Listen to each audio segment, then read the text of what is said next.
So ayan mga cyclista, nasundan na nga ang ating day 2 sa cycling. Pagbabalik na ba ito ng ating cycling journey ulit? Tingnan natin.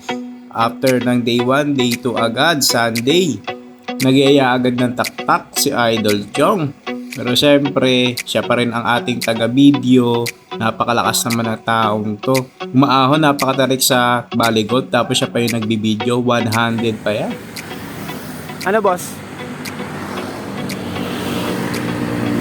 Ano sa palagay mo, boss? Hindi ako mapalagay kasi meron pala bumalik. Meron balikan. Kain pa. No? Tarik, oh. Sarap. Sarap. Sarap.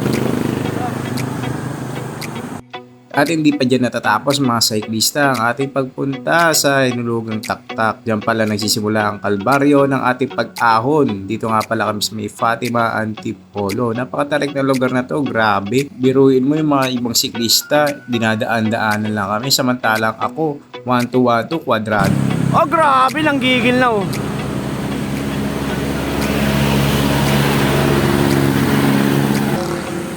Iniwan mo ako, Chong, ah.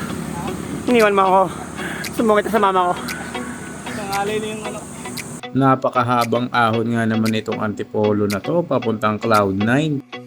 At nung makarating na kami sa taktak, nagpa-picture lang kami, umahon saglit, then kape-kape, at ayun, nakakita pa kami na aming kasama.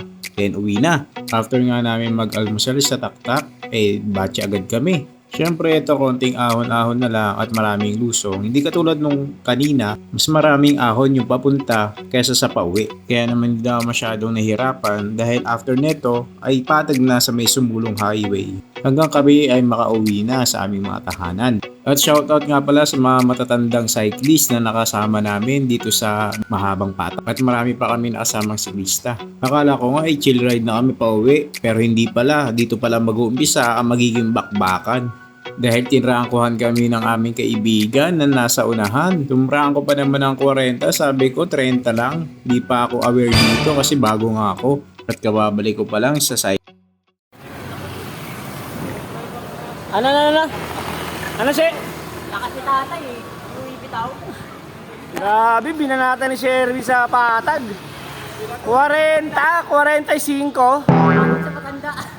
Grabe, parang kala mo mauubusan ng ano eh. Ng kalsada eh. Oy, 65 si tatay, shoutout, oh. Bitaw. Grabe, oh. Yun, oh. 65 years old, nakalain mo yun, oh. Pwede mo pa lang GC. Pwede pa? Ano? Category. Oo. Grabe.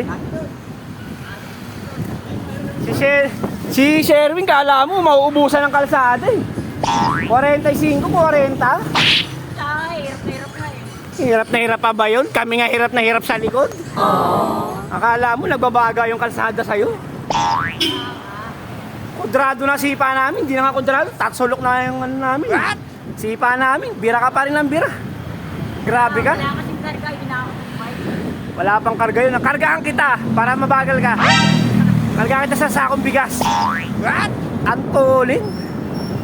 Mamatid-matid yung hininga ko. Wala kasing traffic. Oh, buti na lang, ano. Walang traffic. May traffic, di makaporma. Aray mo. Shish! After ng matarik na ahon at napakahabang patag at nagbakbakan, chill muna tayo with buko sa tabi-tabi. Diba? Napakasarap dahil sa mainit na panahon. O hanggang dyan muna mga cyclista. Hanggang sa muli. Sheesh!